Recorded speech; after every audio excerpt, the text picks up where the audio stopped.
presentation is about the subjective wellbeing of children in the care system in England.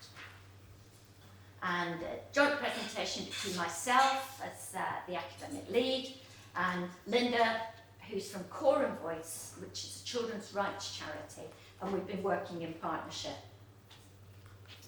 So, for those who've got no knowledge about the English care system, we've got nearly 90,000 children in care.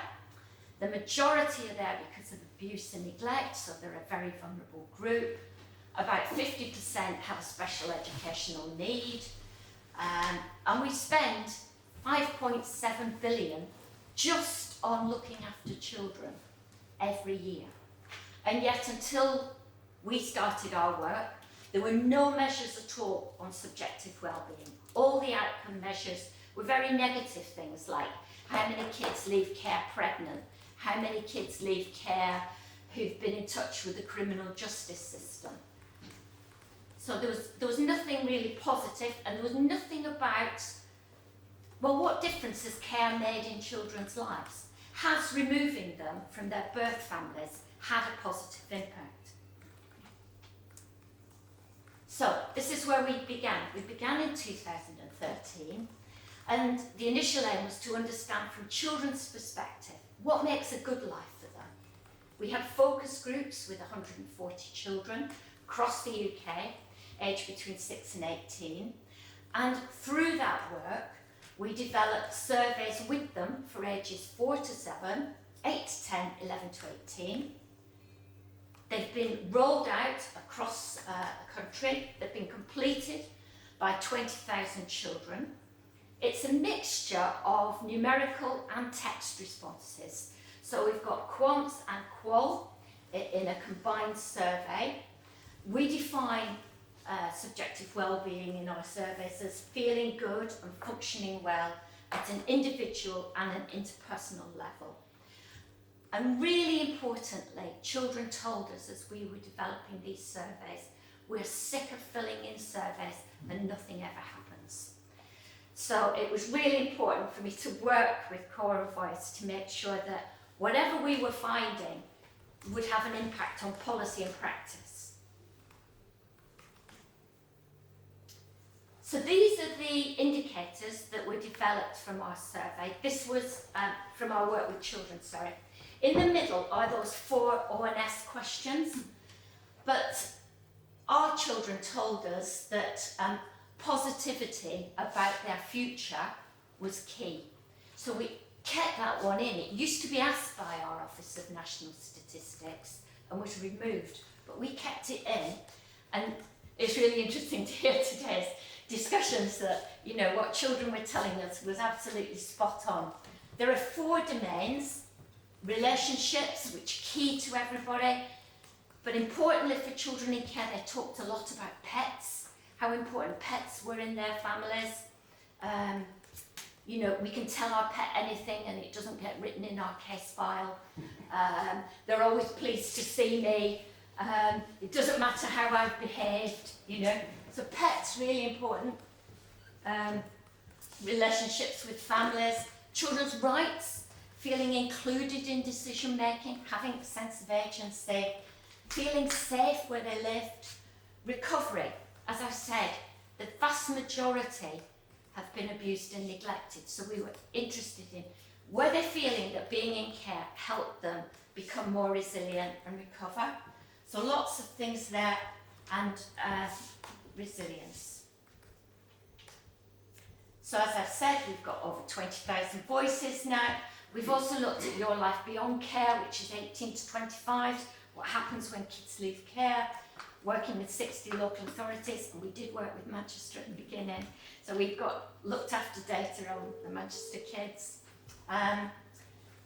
Oh, sorry, that's gone. There. The dominant narrative in the UK and in many countries is that care is a negative thing. We should be avoiding care. We should be reducing the number of kids in care.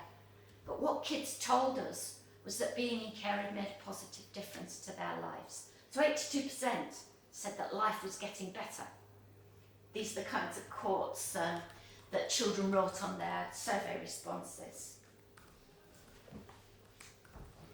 They also said that they always felt safe where they lived, and children in care more frequently were saying they felt safe than children in the general population. They also had carers who were interested in their education. We looked at those ONS questions in the middle and across all the survey responses, and we found that the majority of children were reporting moderate to high well-being.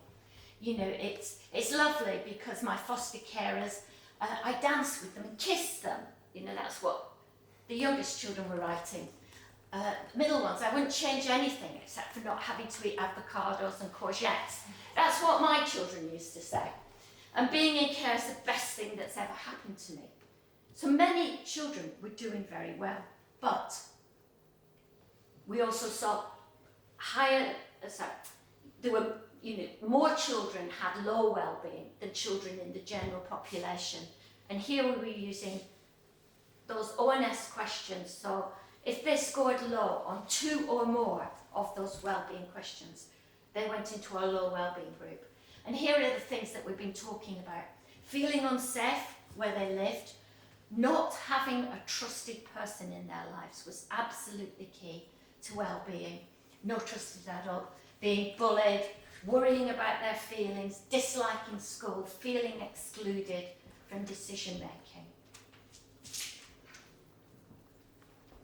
So here's our model of the factors that were influencing children's well-being. There isn't time in the presentation to talk about each individually, but we were really surprised, for example, at how many children had no idea why they were in care. They hadn't been explained to them. 50% of 4 to 7-year-olds had no idea. The importance of having a good friend in your life for children.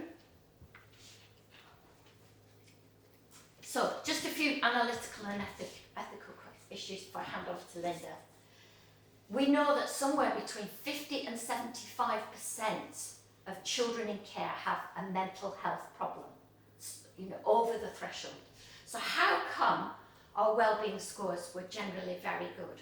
So is mental health and well-being at either ends of the same construct, as some people say, or are they completely different constructs? The evidence from our survey would suggest that they're different constructs, and that if you have support, you can have a mental health problem, but you can have good well-being. Happiness with appearance really was really driving differences in well-being for girls.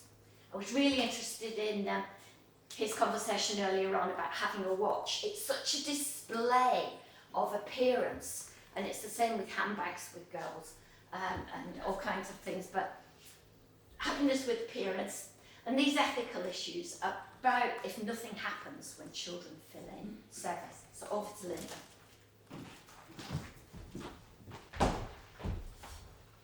So, as Julie said, it's been really important for us, for the children that we talk to, that something happens as a result. So that's why we work with individual local authorities, and then that pool of information gives us a sort of nationwide picture. So in the individual local authorities, we help them understand how their children and young people feel, and to set them on the journey of developing local responses. And especially doing that feedback to young people as well has been really important. But it also has had the sort of positive thing of working with so many different local authorities that we've been able to get a national understanding of well-being from the young people's perspective. We were also able to do benchmarking, so similar to your study, that we can help the local authorities by showing where they are doing worse than the average and where they're doing better, to try and pick out, are there certain authorities where things are going really well, and what is it that they're doing, or do we see change over time? And we can also make some comparisons to general populations, where we chose questions that were the same as asked in the general population, which again helps the local authorities understand some of that experience a bit more.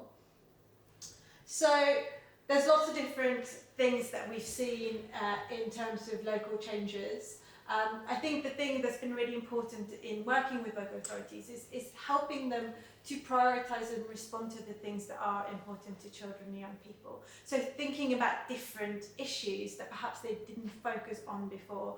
In the care system, there is a whole sort of planning framework, a whole host of different things that the services provide for those children and young people. And when they start thinking about the well-being in terms of the perspective of the young people, they focus on slightly different things. So setting up a five-a-side football team for young people to socialise and make friends, because they said that they wanted to have some form of opportunity to do that. Creating an ambassador for pets, where a young person brought their dog into the children's home and spoke to the social workers and worked with children about opportunities to make sure that they have experiences. And I think also it's kind of helped move from faceless stats to focusing on children's use. So as that quote says from a principal social worker, about focusing on things that we knew were important, but it gives us a sort of different perspective. So just to give you one example of some of the things that local authorities are doing, we have a practice bank on our website that we're developing at the moment that has more and more of these examples in it.